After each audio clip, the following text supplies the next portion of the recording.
A staggering 73% of South Africans earn below 6,000 rand per month, and only 3.3% earn more than 52,000 rand.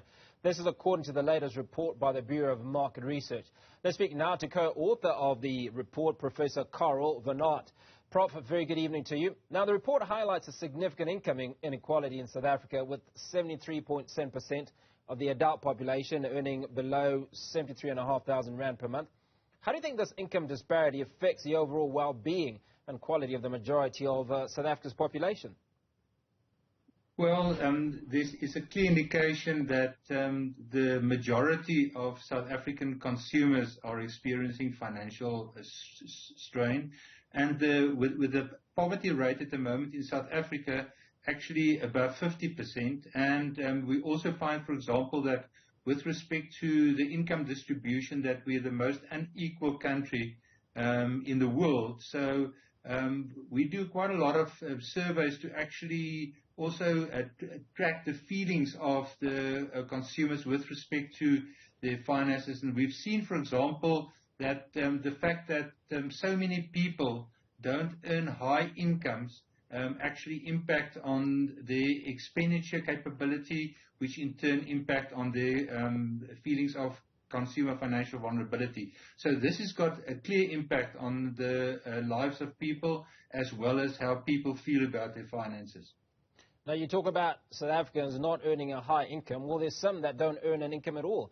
And according to your findings, almost a third of South African adults do not have any form of cash flow income, relying on income transfers and support from friends and relatives. So let's talk about the potential implications of such a large portion of the population being without a stable source of income.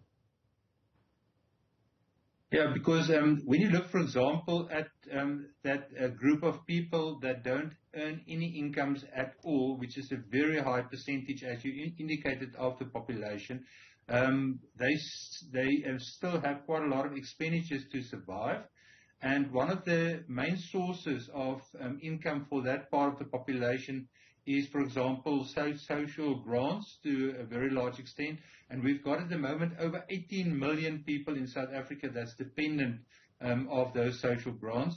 But you've also got a very large percentage of those people that's actually dependent upon family and friends, etc., for transfers. But what's happening at the moment is that the family and friends are also experiencing financial vulnerability, making it very difficult for them to support the others. And then we've also seen that the poverty rates in South Africa during the past 2 decades have actually increased dramatically, with the implication that a growing number of people are very dependent upon either the government or friends for their survival. And as you've seen, for example, this has got a variety of political and social implications, giving rise to increasing levels of political and social instability, higher levels of crimes, etc. And this is even exacerbated by things like the growing unemployment, the load shedding,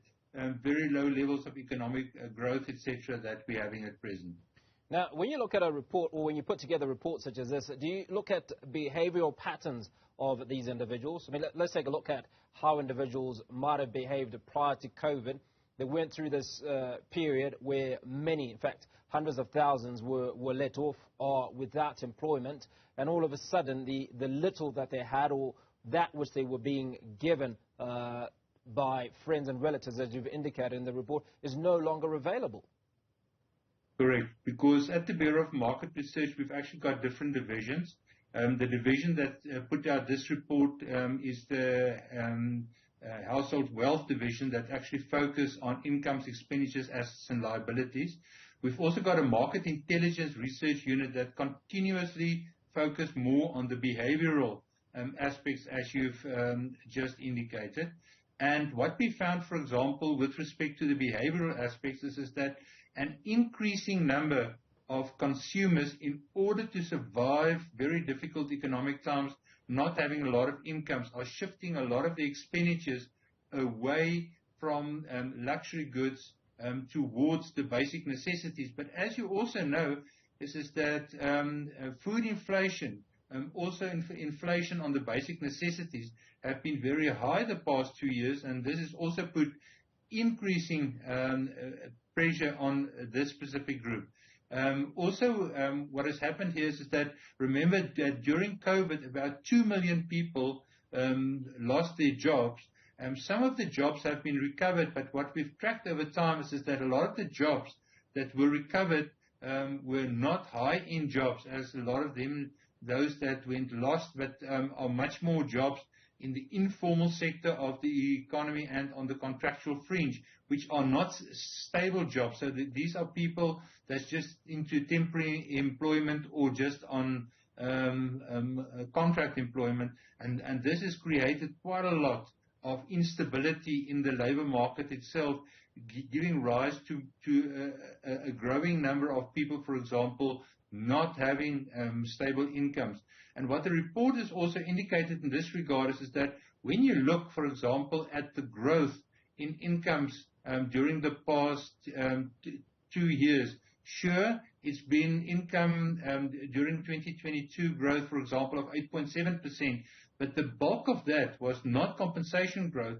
That was investment growth of your higher income people that explains for that. So the actual growth in the compensation as well as the growth in grant value for your lower income people have actually stagnated quite a lot during the past 2 years in both real and nominal terms.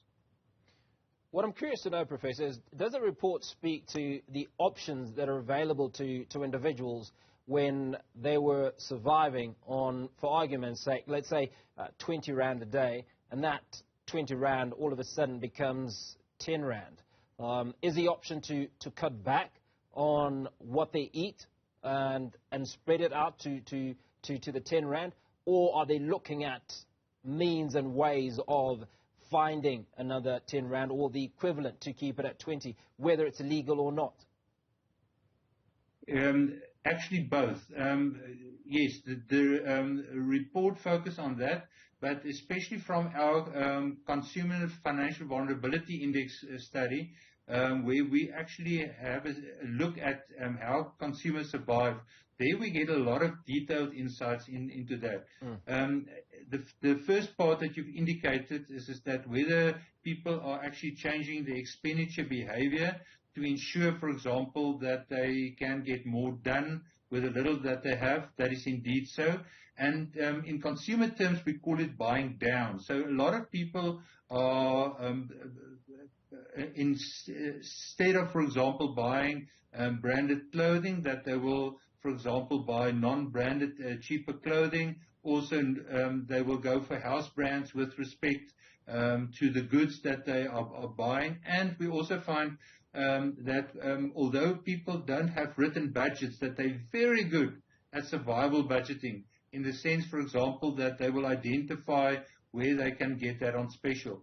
The other very interesting thing that we've also seen is that, for example, during so-called Black November, Black Friday 2019, just before COVID, the bulk of the expenditures were on luxury items because people were hunting for bargains, etc. Especially during this period of 2020 to 2022, Black Friday was mostly on food spending, and people were actually looking for discount on food. And then also what you've indicated of whether people are looking for a wider variety of income opportunities, we're seeing indeed that. And that is not just, for example, obtaining jobs or contract work, but that's also a higher dependence on grants, for example. And, of course, that have also had a knock-on effect on crime, in the sense, for example, that quite a lot of people are just trying to survive.